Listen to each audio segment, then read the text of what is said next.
जय श्री कृष्णा, राधे राधे। आप सभी भक्तों का आपके अपने YouTube चैनल श्री कृष्ण दीवानी में हार्दिक स्वागत है। आज आप सुन रहे हैं पौष मास महात्म्य का 22वां अध्याय। सर्वप्रथम भगवान का स्मरण करते हुए सभी बोलिए ओम नमो भगवते वासुदेवाय, श्री राधा कृष्णाभ्याम नमो नमः। राजा दृढ़ धनवा कहने लगे वाल्मीकि ऋषि से, हे तपोधन, पुरुषोत्तम मास के व्रत को करने वाले मनुष्य को क्या भोजन करना चाहिए और क्या नहीं करना चाहिए, सब नियम विस्तार पूर्वक आप कहिए। तब वाल्मीकि ऋषि राजा से कहने लगे कि हे राजन, पुरुषोत्तम के जो नियम कहे गए हैं वह सभी नियम मैं संक्षेप से आपसे कहता हूँ, आप ध्यान पूर्वक सुनिए। पवित्र होकर पुरुषोत्तम मास में गेहूं, चावल, मिश्री, मूंग, जौ, तिल, मटर, अदरक, शाक, ककड़ी, केला, सेंधा नमक, दही, घी, मक्खन, आम, हरड़, पीपल, जीरा, सौंठ, इमली, सुपारी, इलायची, आंवला लेना चाहिए तथा बिना तेल के पकाए हुए यह भोजन कहे गए हैं। सभी प्रकार के आमिष और मांस आदि, बेर, राई, नशे वाले पदार्थ, दाल, तिलों का तेल, लाहे से दूषित, भाव से दूषित, क्रिया से दूषित, शब्द से दूषित ऐसे अन्नों को त्याग दें। पुरुषोत्तम मास में देव, वेद, ब्राह्मण, गुरु, गौ, व्रत करने वाले, स्त्री, राजा और महात्माओं की निंदा न करें। अपनी शक्ति के अनुसार भगवान विष्णु की प्रसन्नता के लिए व्रत भी करें। वाल्मीकि ऋषि इतनी बात कहकर राजा से आगे कहते हैं कि हे राजन, व्रत करने वाला कार्तिक अथवा माघ मास में भी इन नियमों का पालन अवश्य करें, अन्यथा नियम के बिना व्रती मनुष्य व्रत के फल को प्राप्त नहीं करता। शक्ति हो तो भी न खाकर पुरुषोत्तम मास का व्रत करें। यदि निराहार न रहा जाए तो घी पी ले या फिर मांगा हुआ दूध पी ले, या फिर व्रत करने वाला शक्ति के अनुसार फलाहार कर ले।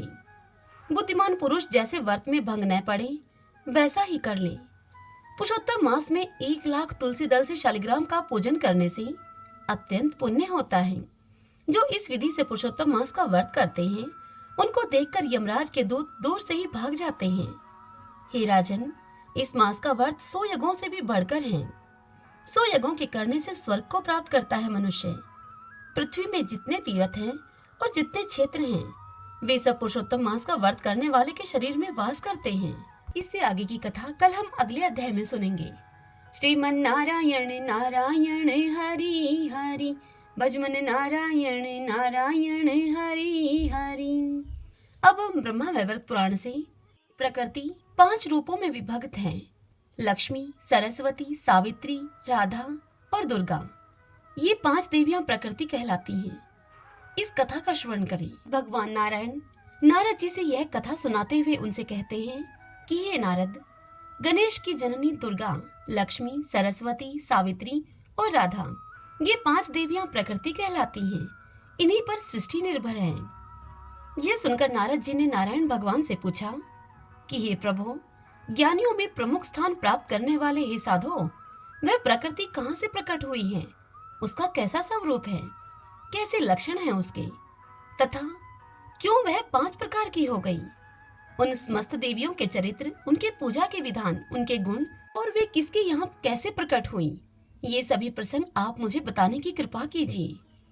तब भगवान नारायण ने नारद से कहा कि हे वत्स, प्र का अर्थ है प्रकाष्ठ और कृति से सृष्टि के अर्थ का बोध होता है। अतः सृष्टि करने में जो प्रकृष्ट अर्थात परम प्रवीण है उसे देवी प्रकृति कहते हैं। सर्वोत्तम सत्व गुण के अर्थ में प्र शब्द, मध्यम रजोगुण के अर्थ में क्रय शब्द और तमोगुण के अर्थ में ती शब्द हैं। जो त्रिगुणात्मक स्वरूपा है वही सर्वशक्ति से संपन्न होकर सृष्टि विषयक कार्य में प्रधान है, इसलिए प्रधान या प्रकृति कहलाती है। प्र प्रथम अर्थ में और कृति सृष्टि अर्थ में है। अतः जो देवी सृष्टि की आदि कारण रूपा है उसे प्रकृति कहते हैं। सृष्टि के अवसर पर परब्रह्मा परमात्मा स्वयं 2 रूपों में प्रकट हुए, प्रकृति और पुरुष। उनका आधा दाहिना अंग पुरुष और आधा बायां अंग प्रकृति हुआ। वही प्रकृति ब्रह्मा स्वरूपा नित्या और सनातनी माया है। जैसे परमात्मा है वैसे उनकी शक्ति स्वरूपा प्रकृति है, अर्थात पर ब्रह्मा परमात्मा के सभी अनुरूप गुण इन प्रकृति में निहित हैं। जैसे अग्नि में दाही का शक्ति सदा रहती है, इसी से परम योगी पुरुष स्त्री और पुरुष में भेद नहीं मानते हैं। हे नारद, वे सबको ब्रह्ममय देखते हैं। भगवान श्री कृष्ण स्वेच्छा में सर्वतंत्र स्वतंत्र परम पुरुष हैं। उनके मन में सृष्टि की इच्छा उत्पन्न होते ही सहसा मूल प्रकृति परमेश्वरी प्रकट हो गई। तदंतर परमेश्वर की आज्ञा के अनुसार सृष्टि रचना के लिए उनके 5 रूप हो गए।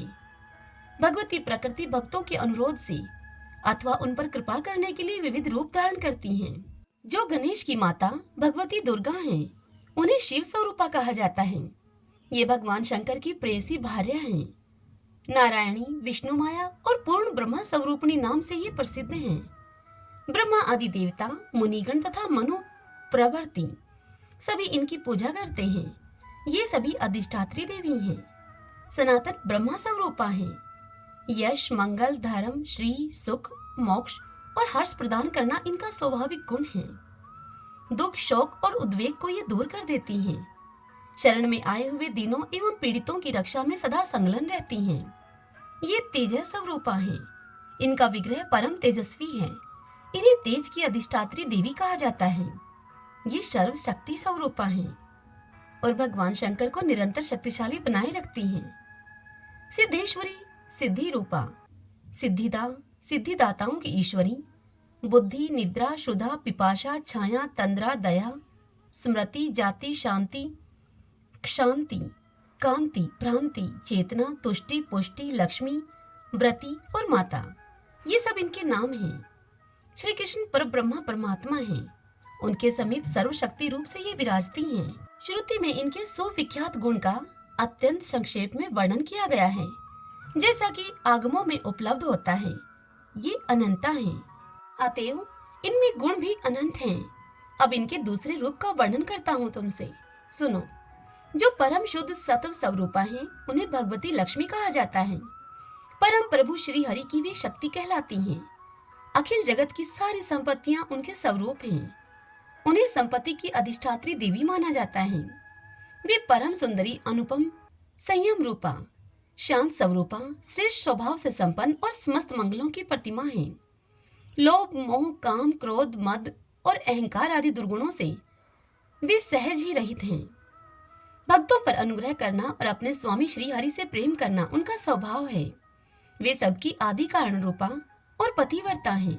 श्री हरि उनको अपने प्राणों के समान जानकर उनसे अत्यंत प्रेम करते हैं। वे सदा प्रिय वचन ही बोलती हैं, कभी अप्रिय बात नहीं कहती। धान्य आदि सभी शस्य और सबके जीवन रक्षा के उपाय उनके रूप हैं। प्राणियों का जीवन स्थिर रहे, एतदरत उन्होंने यह रूप धारण कर रखा है। वे परम साध्वी देवी महालक्ष्मी नाम से विख्यात होकर बैकुंठ में अपने स्वामी की सेवा में सदा संलग्न रहती हैं। स्वर्ग में स्वर्ग लक्ष्मी, राजाओं के यहाँ राजलक्ष्मी तथा मृत्यु लोकवासी ग्रस्तों के घर में ग्रह लक्ष्मी के रूप में वे विराजमान हैं। समस्त प्राणियों तथा द्रव्यों में सर्वोत्कृष्ट शोभा उन्हीं का स्वरूप है। वे परम मनोहर हैं। पुण्य आत्माओं की कीर्ति उन्हीं की प्रतिमा है। वे राजाओं की प्रभा हैं। व्यापारियों के यहाँ वे वाणिज्य रूप से विराजती हैं।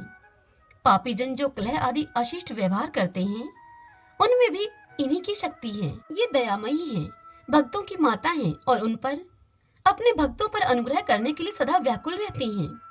इस प्रकार दूसरी शक्ति या फिर यूं कहिए कि दूसरी प्रकृति का परिचय दिया गया। उनका वेदों में वर्णन है तथा सबने उनका सम्मान किया है। सब लोग उनकी आराधना और वंदना किया करते हैं। हे नारद, अब मैं अन्य प्रकृति देवी का तुमसे परिचय देता हूँ। तुम ध्यान पूर्वक सुनो। पर ब्रह्मा परमात्मा से संबंध रखने वाली वाणी, बुद्धि, विद्या और ज्ञान की जो अधिष्ठात्री देवी हैं, उन्हें सरस्वती कहा जाता है। संपूर्ण विद्याएं उन्हीं के स्वरूप हैं। मनुष्यों को बुद्धि, कविता, मेधा, प्रतिभा और स्मरण शक्ति उन्हीं की कृपा से प्राप्त होती है। अनेक प्रकार के सिद्धांत, वेदों और अर्थों की कल्पना शक्ति वे ही देती हैं। वे व्याख्या और बोध स्वरूपा हैं। उनकी कृपा से समस्त संदेह नष्ट हो जाते हैं। उन्हें विचार कारिणी और ग्रंथ कारिणी कहा जाता है। वे शक्ति स्वरूपा हैं। संपूर्ण संगीत की संधि और ताल का कारण उन्हीं का रूप है। प्रत्येक विश्व में जीवों के लिए विषय, ज्ञान और वाणी रूपा वे ही हैं। उनका एक हाथ व्याख्या अर्थात उपदेश की मुद्रा में सदा उठा रहता है। वे शांत स्वरूपा हैं तथा हाथ में वीणा और पुस्तक को लिए रहती हैं। उनका विग्रह शुद्ध सतोमय है। वे सदाचार प्रायण तथा भगवान श्री हरि की प्रिया हैं। हिम, चंदन, कुंद, चंद्रमा, कुमुद और कमल के समान उनकी कांति है। वे रतन अर्थात शैफ्टिक मणि की माला को फेरती हुई भगवान श्री कृष्ण के नामों का जप करती हैं। उनकी मूर्ति तमोमयी है। तपस्वी जनों को उनके तप का फल प्रदान करने में भी सदा तत्पर रहती हैं। सिद्धि विद्या उनका स्वरूप है। वे सदा संपूर्ण सिद्धि को प्रदान करती हैं। इस प्रकार तृतीया देवी अर्थात प्रकृति श्री जगदम्बिका सरस्वती का शास्त्र के अनुसार किंचन वर्णन किया गया। अब तुम चौथी प्रकृति का परिचय सुनो। हे नारद, ये चारों वेदों की माता हैं। छंद और वेदांग भी उन्हीं से उत्पन्न हुए हैं। संध्या वंदन के मंत्र और तंत्रों की जननी भी वे ही हैं। द्विजाति वर्णों के लिए उन्होंने अपना यह रूप धारण किया है। वे जगत द्रूपा, तपस्विनी, ब्रह्म तेज से संपन्न तथा सबका संस्कार करने वाली हैं। उन पवित्र रूप धारण करने वाली देवी को सावित्री अथवा गायत्री कहते हैं। वे ब्रह्मा की परम प्रिय शक्ति हैं। तीर्थ अपनी शुद्धि के लिए उनके स्पर्श की कामना किया करते हैं। शुद्ध शैफ्टिक मणि के समान उनकी स्वच्छ कांति है। वे शुद्ध सतोमय विग्रह से शोभा पाती हैं। उनका रूप परम आनंदमय है। उनका सर्वोत्कृष्ट रूप सदा बना रहता है। वे परब्रह्म स्वरूपा हैं। मोक्ष प्रदान करना उनका स्वाभाविक गुण है। वे ब्रह्मा तेज से संपन्न परम शक्ति हैं। उन्हें शक्ति की अधिष्ठात्री माना जाता है। हे नारद, उनके चरण की धूलि संपूर्ण जगत को पवित्र कर देती है। हे नारद, इन चौथी देवी का प्रसंग सुना चुका हूँ मैं। अब मैं तुम्हें पांचवी देवी का परिचय देता हूँ। ये प्रेम और प्राणों की अधिदेवी और पंच प्राण स्वरूपिणी है। परमात्मा श्री कृष्ण को प्राणों से भी बढ़कर प्रिय है। ये संपूर्ण देवियों में अग्रगण्य है। ये सबकी अपेक्षा इनमें सुंदरता अधिक है। इनमें सभी सद्गुण सदा विद्यमान हैं। ये परम सौभाग्यवती और माननी है। इन्हें अनुपम गौरव प्राप्त है। पर ब्रह्मा का वाम अर्धांग ही इनका स्वरूप है। ये ब्रह्मा के समान ही गुण और तेज से संपन्न है। इन्हें परावरा, सारभूता, परमाधा, सनातनी, परमानंद स्वरूपा, ध्यान्या, मान्या और पूज्या कहा जाता है। ये नित्य निकुंजेश्वरी रास क्रीड़ा की अधिष्ठात्री देवी हैं। परमात्मा श्री कृष्ण के रास मंडल में इनका आविर्भाव हुआ है। इनके विराजने से रास मंडल की विचित्र शोभा होती है। गोकुल धाम में रहने वाली ये देवी राशेश्वरी एवं सुराशिका नाम से प्रसिद्ध हैं। रास मंडल में पधारे रहना इन्हें बहुत प्रिय है। ये गोपी के वेश में विराजती हैं। ये परम आह्लाद स्वरूपिणी है। इनका विग्रह संतोष और हर्ष से परिपूर्ण है।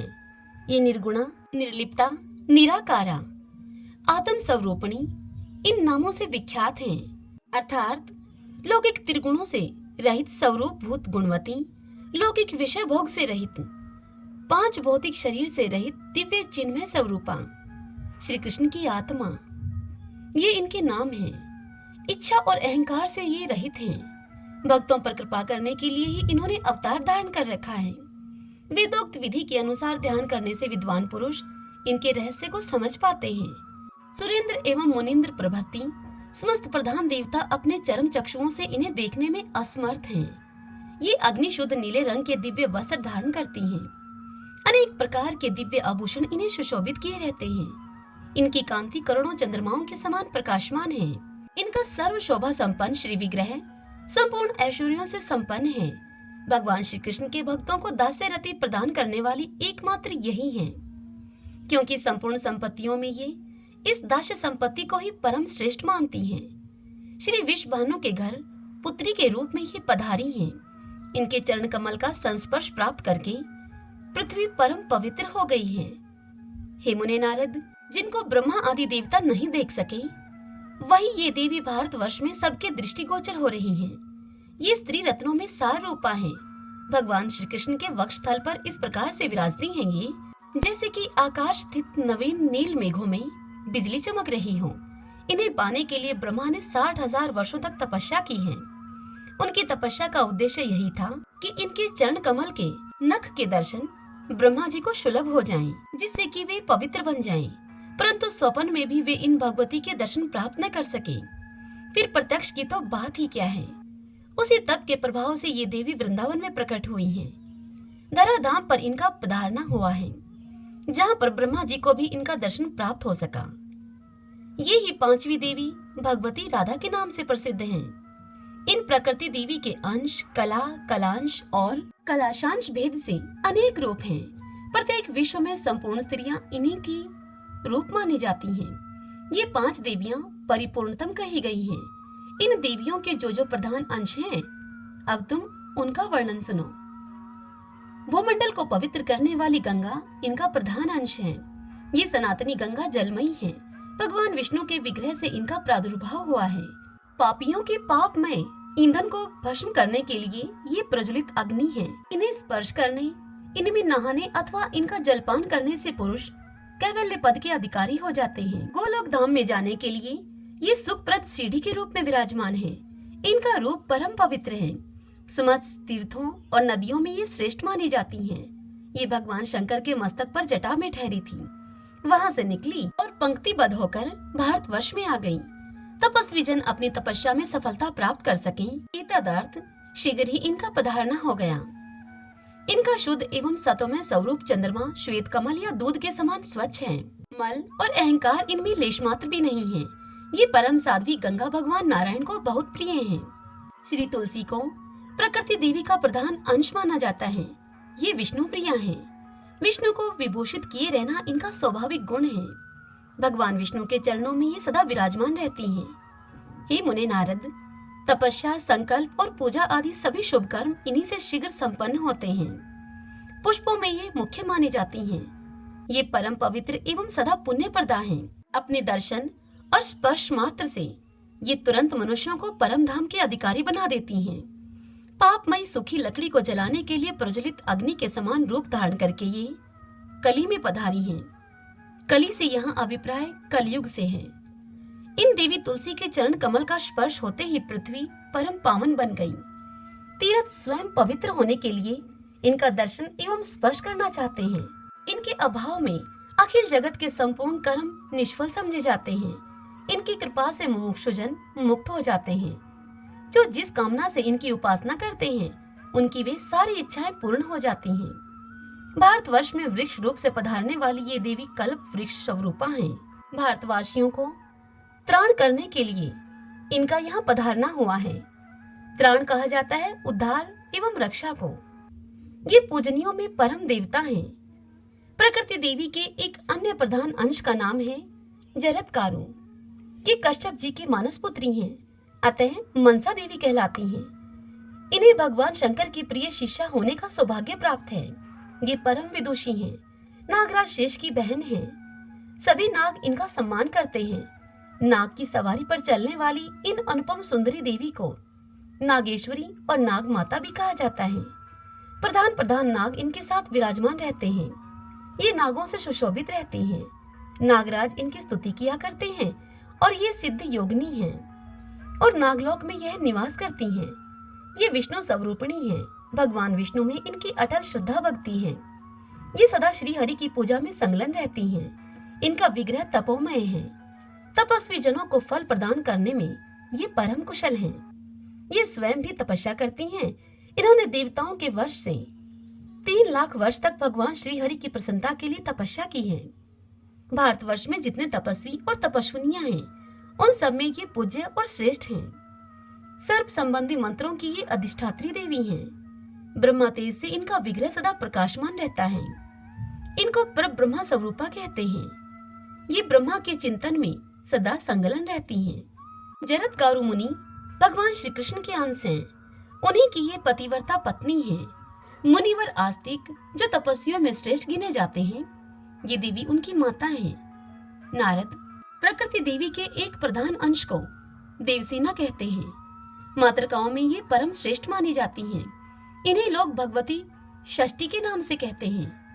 प्रत्येक लोक में शिशुओं का पालन एवं संरक्षण करना इनका प्रधान कार्य है। ये तपस्विनी विष्णु भक्ता तथा कार्तिकेय जी की पत्नी है। ये साध्वी भगवती प्रकृति का छठा अंश है, इसलिए इन्हें षष्ठी देवी कहा जाता है। संतान उत्पत्ति के अवसर पर अभ्युदय के लिए इन्हीं षष्ठी योगिनी की पूजा होती है।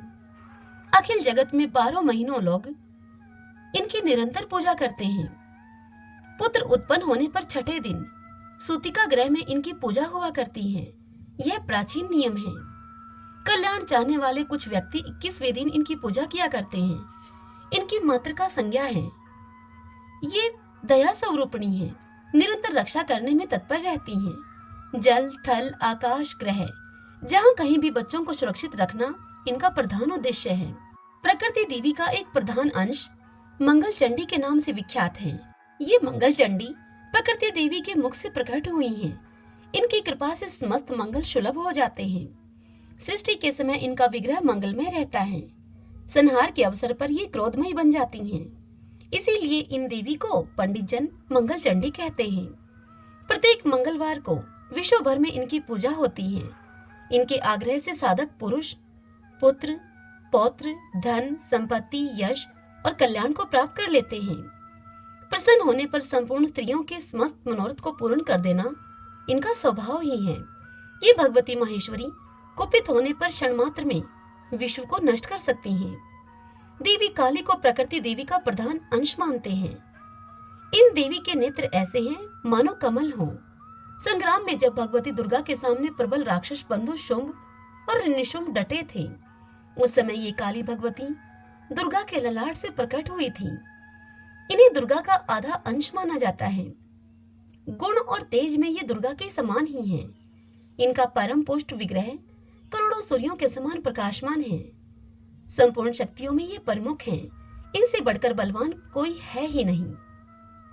ये परम योग स्वरूपिणी देवी संपूर्ण सिद्धि प्रदान करती हैं। श्री कृष्ण के प्रति इनमें अटूट श्रद्धा है। तेज, पराक्रम और गुणों में ये श्री कृष्ण भगवान के समान ही हैं। इनका सारा समय भगवान श्री कृष्ण के चिंतन में ही व्यतीत होता है।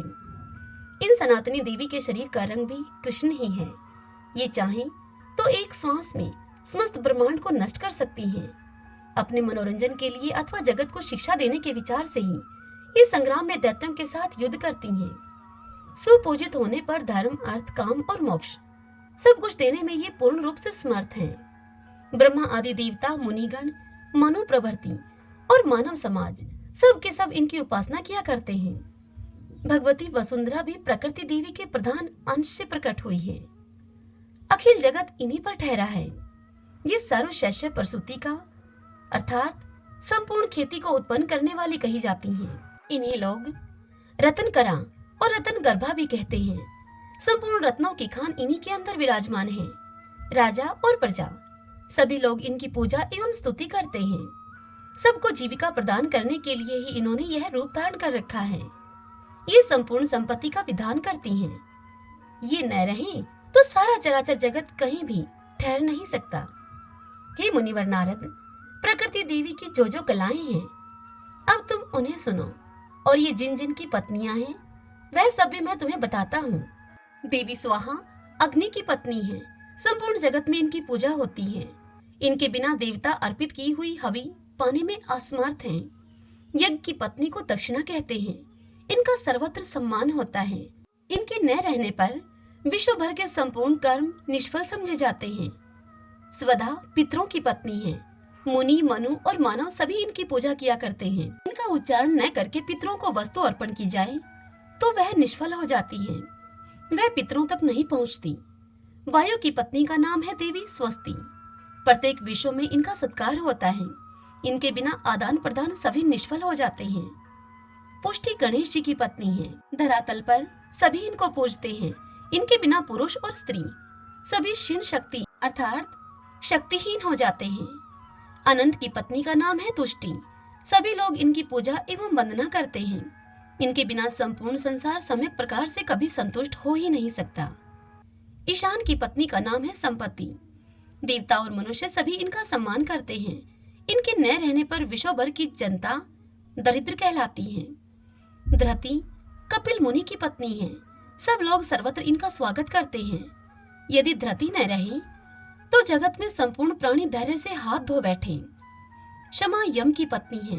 ये साध्वी और सुशीला हैं। सभी इनका सम्मान करते हैं। यदि ये न हो तो सब लोग रुष्ट और उन्मत्त हो जाएं। सती साध्वी रति कामदेव की पत्नी है। ये क्रीड़ा की अधिष्ठात्री देवी हैं। यदि यह रति न रहे तो जगत के सब प्राणी केली कौतुक से शून्य हो जाएं। सती मुक्ति को सत्य की भार्या कहा गया है। सबसे आदर पाने वाली ये देवी परम लोकप्रिय हैं। इनके बिना जगत सर्वथा बंधुता शून्य हो जाता है। परम साध्वी दया मोह की पत्नी है। ये पूज्य एवं जगत प्रिय हैं। इनके अभाव में संपूर्ण प्राणी सर्वत्र निष्ठुर माने जाते हैं। पुण्य की सहधर्मणी प्रतिष्ठा है। ये पुण्य रूपा देवी सदा सुपूजित होती हैं। हे मुनि नारद, इन सब के बिना सारा संसार जीते हुए भी मृतक के समान समझा जाता है। सुकर्म की पत्नी कीर्ति है, जो धन्य और माननीय है। सबके द्वारा इनका सम्मान होता है। इनके अभाव में अखिल जगत यशोहीन होकर मृतक के समान हो जाता है। क्रिया उद्योग की पत्नी है। इन आदरणीय देवी से सभी लोग सहमत हैं। हे नारद, इनके बिना सारा संसार उच्छिन्न सा हो जाता है। अधर्म की पत्नी को मिथ्या कहते हैं। सभी धूर्त इनका सत्कार करते हैं। सतयुग में ये बिल्कुल अदृश्य थी। त्रेता युग में सूक्ष्म रूप धारण करके ये प्रकट हो गई। द्वापर में अपने आधे शरीर से शोभा पाने लगी और कलयुग में तो इन मिथ्या देवी का शरीर पूर्ण रूप से हष्ट पुष्ट हो गया है। सब जगह इनकी पहुंच होने के कारण ये बड़ी ही दृष्टता के साथ सर्वत्र अपना आधिपत्य जमाए रहती हैं। इनके भाई का नाम है कपट। उसके साथ ये प्रत्येक घर में चक्कर लगाती हैं। शांति और लज्जा ये सुशील की दो आदरणीय पत्नियां हैं। हे नारद, इनके न रहने पर सारा जगत उन्मत्त की भांति जीवन व्यतीत करने लगता है। ज्ञान की 3 पत्नियां हैं, बुद्धि, मेधा और स्मृति। ये यदि साथ छोड़ दें तो समस्त संसार मूर्ख और मरे के समान हो जाए। हे वत्स नारद, धर्म की सहधर्मणी का नाम मूर्ति है। कमनीय कांति वाली ये देवी सबके मन को मुग्ध किए रहती हैं। इनका सहयोग न मिले तो परमात्मा निराकार ही रह जाए और संपूर्ण विश्व भी निराधार हो जाए। इनके स्वरूप को अपनाकर ही साध्वी लक्ष्मी सर्वत्र शोभा पाती हैं। श्री और मूर्ति दोनों इनके स्वरूप हैं। ये परम मान्य, धन्य और सुपूज्य हैं। हे नारद, काल अग्नि रुद्र की पत्नी का नाम है। इनको योग निद्रा भी कहा जाता है। रात्रि में इनका सहयोग पाकर संपूर्ण प्राणी आच्छन्न अर्थात नींद से व्याप्त हो जाते हैं। हे वत्स, काल की 3 भार्याएं हैं अर्थात 3 पत्नियां हैं, संध्या, रात्रि और दिन। यदि ये न रहें तो ब्रह्मा भी काल संख्या का परिगणन नहीं कर सकते। क्षुधा और पिपाशा ये 2 लोभ की भार्याएं हैं। ये परम धन्य, मान्य और आदर की पात्र हैं। इन्होंने संपूर्ण जगत पर अपना प्रभाव जमा रखा है। इन्हीं के कारण जगत शोभ युक्त एवं चिंता अतुर होता है। प्रभा और दाहिका ये तेज की 2 स्त्रियां हैं। इनके अभाव में जगत सृष्टा ब्रह्मा अपना कार्य संपादन करने में असमर्थ हैं। ज्वर की 2 प्यारी भार्याएं हैं, जरा और मृत्यु। ये दोनों काल की पुत्रियां हैं तथा इनकी सत्ता यदि न रहे तो ब्रह्मा के बनाए हुए जगत की व्यवस्था ही बिगड़ जाए। निद्रा की कन्या का नाम तंद्रा है। यह और प्रीति ये 2 सुख की प्रियाएं हैं। ब्रह्मा पुत्र हे नारद, विधि के विधान में बना रहने वाला यह सारा जगत इनसे व्याप्त है। श्रद्धा और भक्ति ये वैराग्य की 2 परम आदरणीय पत्नियां हैं। हे मुने, इनके कृपा प्रसाद से अखिल जगत सदा जीवन मुक्त हो सकता है। देव माता अदिति गोवों को उत्पन्न करने वाली सुरभि, दैत्यों की माता दिति, कर्द्रु, विनता और दनु ये सभी देवियां सृष्टि का कार्य संभालती हैं। इन्हें भगवती प्रकृति की कला कहा जाता है। अन्य भी बहुत सी कलाएं हैं। कुछ कलाओं का परिचय कराता हूं तुम्हें मैं, तुम ध्यानपूर्वक सुनो। चंद्रमा की पत्नी रोहिणी और सूर्य की संज्ञा है। मनु की पत्नी का नाम शत्रुपा है। सची इंद्र की धर्म पत्नी है। बृहस्पति की सहधर्मणी तारा है। अरुंधति वशिष्ठ मुनि की धर्म पत्नी है। अहल्या गौतम ऋषि की, अनुसुईया अत्रि की, देवहूति करदम मुनि की पत्नी है और प्रसूति दक्ष की पत्नियां हैं। पितरों की मानसी कन्या मेनका पार्वती की जननी है। लोपामुद्रा आहुति कुबेर की पत्नी, वरुण की पत्नी, यम की पत्नी, बलि की भार्या है बिंदावली। कुंती, दमयंती, यशोदा, सती, देवकी, गांधारी, द्रौपदी, शैव्या, सत्यवान की पत्नी, सावित्री, राधा की जननी वृषभानुप्रिया, कलावती, मंदोदरी, कौशल्या, सुभद्रा, केकई, रेवती, सत्यभामा, कालिंदी, लक्ष्मणा, जामवती, नागरजिती, मित्रविंदा, रुक्मणी, सीता जो स्वयं लक्ष्मी कहलाती हैं, व्यास को जन्म देने वाली महासती योजनगंधा, काली, बाणपुत्री उषा, उसकी सखी चित्रलेखा, प्रभावती, भानुमति, सती मायावती, परशुराम जी की माता रेणुका, हलधर बलराम जी की जननी रोहिणी और श्री कृष्ण जी की परम साध्वी बहन दुर्गा स्वरूपा एकांशा आदि भारतवर्ष में भगवती प्रकृति की बहुत सी कलाएं विख्यात हैं। जो जो ग्राम देवियां हैं वे सभी प्रकृति की कलाएं हैं। प्रत्येक लोक में जितनी स्त्रियां हैं उन सबको प्रकृति की कला के अंश का अंश समझना चाहिए। इसीलिए स्त्रियों के अपमान से प्रकृति का अपमान माना जाता है। जो पति और पुत्र वाली साध्वी तथा ब्राह्मणी का वस्त्र, अलंकार और चंदन से पूजा करता है उसके द्वारा भगवती प्रकृति की पूजा संपन्न होती है। जिसने ब्राह्मण की अष्टवर्षा कुमारी का वस्त्र, अलंकार एवं चंदन आदि से अर्चन कर लिया उसके द्वारा भगवती प्रकृति स्वयं पूजित हो गई। उत्तम, मध्यम और अधम सभी स्त्रियां भगवती प्रकृति के अंश से उत्पन्न हैं। जो श्रेष्ठ आचरण वाली तथा पतिव्रता स्त्रियां हैं इन्हें प्रकृति देवी का सत्वांश समझना चाहिए। इनको उत्तम माना जाता है। जिन्हें भोग ही प्रिय है वे राजस अंश से प्रकट स्त्रियां मध्यम श्रेणी की कही गई हैं। वे सुख भोग में आसक्त होकर सदा अपने कार्य में लगी रहती हैं। प्रकृति देवी के तामस अंश से उत्पन्न स्त्रियां अधम कहलाती हैं। उनके कुल का कुछ पता नहीं रहता। वे मुख से दुर्वचन बोलने वाली, कुल्टा, द्रुत, स्वे इच्छाचारिणी और कलह प्रिया होती हैं। भूमंडल की कुल्टाएं, स्वर्ग की अप्सराएं और व्यभिचारिणी स्त्रियां प्रकृति का तामस अंश कही गई हैं। हे पुत्र नारद, इस प्रकार प्रकृति के संपूर्ण रूप का वर्णन कर दिया गया। ये सभी देवियां पृथ्वी पर पुण्य क्षेत्र भारतवर्ष में पूजित हुई हैं। दुर्गा दुर्गति का नाश करती हैं। राजा सूरत ने सर्वप्रथम इनकी उपासना की है। इसके बाद रावण का वध करने की इच्छा से भगवान श्री राम ने देवी की पूजा की है। तत्पश्चात भगवती जगदम्बिका तीनों लोकों में सुपूजित हो गई। पहले दैत्यों और दानवों का वध करने के लिए ये दक्ष के यहाँ प्रकट हुई थी, परंतु कुछ काल के बाद पिता के यज्ञ में स्वामी का अपमान देखकर उन्होंने अपना शरीर त्याग दिया। फिर ये हिमालय की पत्नी के उदर से उत्पन्न हुई। उस समय इन्होंने भगवान शंकर को पति के रूप में प्राप्त किया। गणेश और स्कंद इनके दो पुत्र हुए। गणेश जी को स्वयं श्री कृष्ण माना जाता है। स्कंद विष्णु की कला से उत्पन्न है। हे नारद, इसके बाद राजा मंगल ने सर्वप्रथम लक्ष्मी जी की आराधना की है। तत्पश्चात तीनों लोकों में देवता, मुनि और मानव इनकी पूजा करने लगे। राजा अशोपति ने सबसे पहले सावित्री की उपासना की। फिर प्रधान देवता और श्रेष्ठ मुनि भी इनके उपासक बन गए। सबसे पहले ब्रह्मा जी ने सरस्वती का सम्मान किया। इसके बाद ये देवी तीनों लोकों में देवताओं और मुनियों की पूजनीय हो गई। सर्वप्रथम गोलोक में राजमंडल के भीतर परमात्मा श्री कृष्ण ने भगवती राधा की पूजा की है। गोपों, गोपियों, गोप कुमारों और कुमारियों के साथ सुशोभित होकर श्री कृष्ण ने राधा का पूजन किया था। उस समय में कार्तिक पूर्णिमा की चांदनी रात थी। गौओं का समुदाय भी इस उत्सव में सम्मिलित था। फिर भगवान की आज्ञा पाकर ब्रह्मा, प्रभृति देवता तथा मुनिगण बड़े हर्ष के साथ भक्ति पूर्वक पुष्प एवं धूप आदि सामग्रियों से निरंतर इनकी पूजा वंदना करने लगे। इस भूमंडल में पहले राधा देवी की पूजा राजा सुयज्ञ ने की है। ये नरेश पुण्य क्षेत्र भारतवर्ष में थे। भगवान शंकर के उपदेश के अनुसार इन्होंने देवी की उपासना की थी। फिर भगवान श्री कृष्ण की आज्ञा पाकर त्रिलोकी में मुनिगण पुष्प एवं धूप आदि उपचारों से भक्ति प्रदर्शित करते हुए इनकी पूजा में सदा तत्पर रहने लगे। जो जो कलाएं प्रकट हुई हैं उन सब की भारतवर्ष में पूजा होती है। हे मुने नारद, तभी से प्रत्येक ग्राम और नगर में ग्राम देवियों की पूजा होती है। हे नारद, इस प्रकार आगमों के अनुसार भगवती प्रकृति का संपूर्ण शुभ चरित्र मैंने तुम्हें सुना दिया है।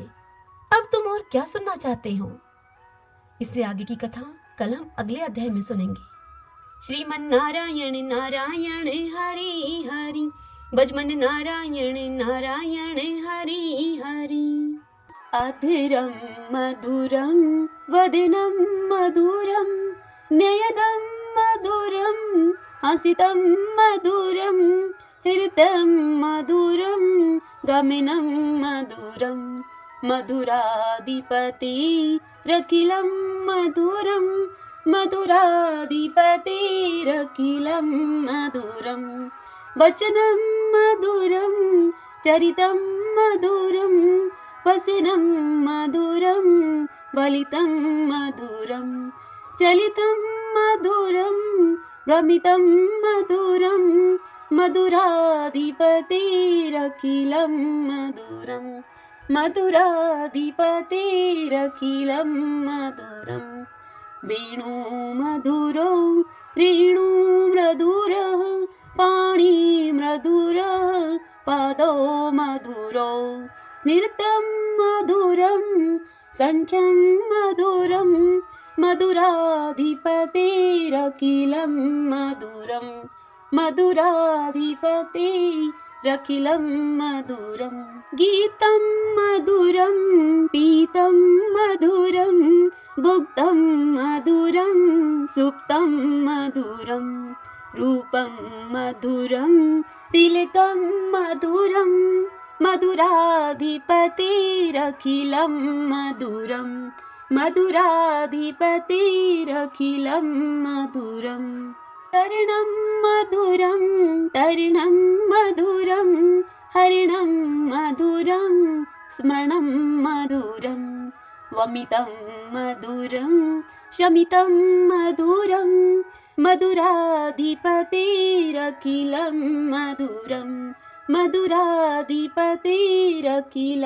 मधुरं गुञ्जा मधुरा माला मधुरा यमुना मधुरा वीची मधुरा सलिलं मधुरं कमलं मधुरं मधुराधिपतेरखिलं मधुरं मधुराधिपतेरखिलं मधुरं गोपी मधुरा लीला मधुरा युक्तं मधुरं मुक्तं मधुरं दृष्टं मधुरं शिष्टं मधुरं मधुराधिपतेरखिलं मधुरं मधुराधिपतेरखिलं मधुरं गोपा मधुरा गाओ मधुरा यष्टिर्मधुरा सृष्टिर्मधुरा दलितं मधुरं फलितं मधुरं मधुराधिपतेरखिलं मधुरं मधुराधिपतेरखिलं मधुरं। आज की यह कथा आपको कैसी लगी? कमेंट बॉक्स में जय श्री कृष्णा लिख के आप मुझे अवश्य बताइए। हरे कृष्णा।